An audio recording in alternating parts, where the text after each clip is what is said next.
Hello, everyone. Welcome to The Lit Show. I'm your host, Jeremy Fee.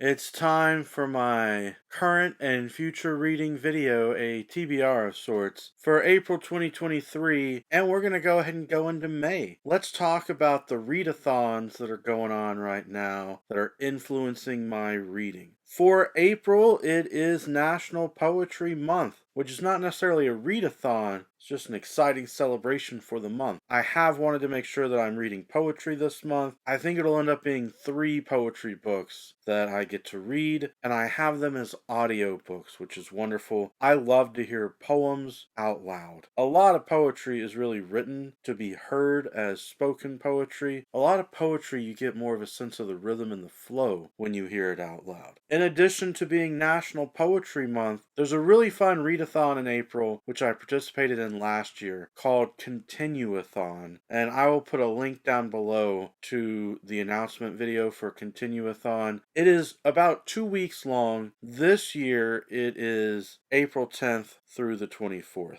2 weeks to encourage you to try and continue series or start a new series. Read books that are associated with series. Last year it was the first 2 weeks of April, and I just decided to continue-a-thon the entire month. It is a goal on a regular basis for me now to try to continue series and finish series that I've started. So April is a great reminder to do that. And this year I am going to continue The Hangman's Daughter. It is an amazing series by Oliver Potch. It is translated into English. I loved the first 2 books, and it's one of those series to where it's historical fiction that has mystery and action built into it. So it's right up my alley. It's just the kind of stuff that I love to read. The Hangman's Daughter series features as a main character the Hangman's daughter, but the hangman is in there, and their good family friend romance interest for the Hangman's daughter is in there, as well as a cast of really interesting characters that fit in with the historical fiction, help provide interesting mysteries as well. The first 2 books were great, and I regret that it's been a couple of years since I started the series, and I've just kind of let these books sit on the shelf. Readings book 3 and 4 of this series should be a whole lot of fun for me. Also, for books that are associated with the series, I do have the Wheel of Time companion book. I have finished the entire Wheel of Time series, and this is one of those books that you don't necessarily read from front to back. It's got entries that are listed alphabetically to help you to understand the characters and settings and events of the Wheel of Time series. I will be flipping through that and reading as many of the entries as I can, because I still have not made my videos about the end of the Wheel of Time series. When I started the series, I did a nice job of making a video for the first few books, and then maybe I did another video around books 4 through 6, but I never updated after reading the other half of the series. It is an intriguing series, and perhaps going through this companion book will help remind me of all the great stuff that I loved about it. And then I don't know if I will get to it, but I've got the autobiography of James T. Kirk, which is not really nonfiction. It's that meta in-universe nonfiction. But I enjoyed reading the autobiography of Catherine Janeway and of Jean-Luc Picard. So this is in that series of Star Trek fake autobiographies. And since I own it and it's just sitting there, I might as well try and read it if I can. So that's what's going on in April. In addition to that, I'm trying to read books that some authors have sent me so that I can give feedback and reviews on those.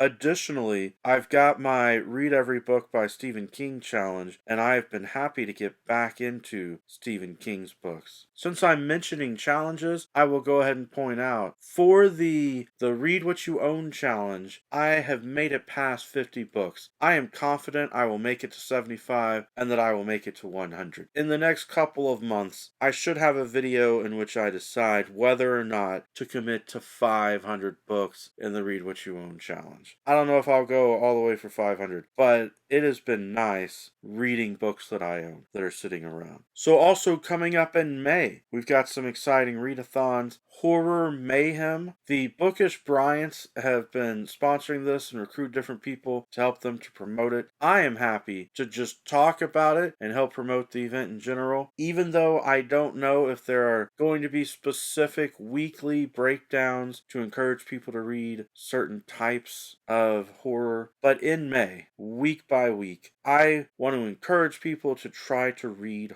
horror. And since I just read some Stephen King books, I am highly recommending the book 1922. One of the best Stephen King books I've read, and it's short. Elevation is also a short read by Stephen King. He has a lot of books that are short story collections or novellas, and so it is easy to read those shorter works. I also have an exciting book that has stories from Tales from the Crypt, which I think is amazing. And I'm going to recommend horror short story books in general. Of course, if you are a fan of BookTube, AuthorTube, HorrorTube, then I feel like you should check out the books that Regina St. Clair has helped put together. Local Haunts, Served Cold, Lurking in the Dark. These are exciting horror short story collections. There's also a collection put together by Cam Wolfe, We're Not Home, that has HorrorTube authors in it. Got a short story in there. In addition to Horror Mayhem coming up, May is also a readathon sponsored by Margaret Pennard, May of the Moderns. Perhaps you are used to hearing March of the Moderns. It has moved to May. So Margaret Pennard this year for May of the Moderns is encouraging people to read books that would be considered modern literature, which is usually around 1900, 1905 to around 1940, 1945. After that time period, it goes postmodern. But you are welcome to play around with the years a little bit if you need to. She has broken it down to where, for her challenge, there are 5 things that you want to try and read. But again, it's just encouraging you to read books that are modern literature. The first one that you can try to get for her prompts is something that is Irish or Celtic. Her second one is to read people of color, maybe something written in Africa, Asia, or Latin America. Then the third challenge is something that is translated. It could have been written in the time period or translated in the modern era. The fourth one is to read something on your backlist. So this is great. The Read What You Own challenge is being supported here. Read something you own that's from the modern era. And then the fifth one is genre, to read a genre-specific book, such as fantasy, horror, science fiction, something like that. Not necessarily just general fiction or literary fiction. So in my thinking about trying to meet as many of these prompts as possible, I think I'm going to read some James Joyce. James Joyce definitely fulfills the Irish requirement. For the backlist, I do have a lot of books that would probably fit both backlist and genre, because I probably have books sitting around that were pulp or popular, fantasy or science fiction, or maybe horror that fit the modern time period. But I would encourage you to go online and search, see what you could find. Go to Margaret Pennard's channel. I'm sure she'll be promoting all kinds of books that she would recommend for the time period. That's my April and my May, looking at what that I want to read. Other than that, of course, it's Genre Wars continuing the best that I can do. In April, I am replacing general fiction with poetry to get those extra poetry books in there. For May, I may replace the general fiction with horror somewhat. But I do have a buddy read coming up. Alan over there at Big Heart Books and Classics. We want to continue reading Ken Follett's series, the Kingsbridge series, and thus we want to read A Column of Fire. That is, depending on how you number them, in the series, book 0 was The Evening and the Morning. Book 1 is Pillars of the Earth. Book 2 is World Without End. We've read all of those. The next book in the series, which is considered book 3, but it's the 4th book, is A Column of Fire. I'm looking forward to seeing what happens to Kingsbridge as the timeline continues. Ken Follett delivers a really interesting historical fiction series here, because it's not focused on one character or one central protagonist. Over time, it's focused on the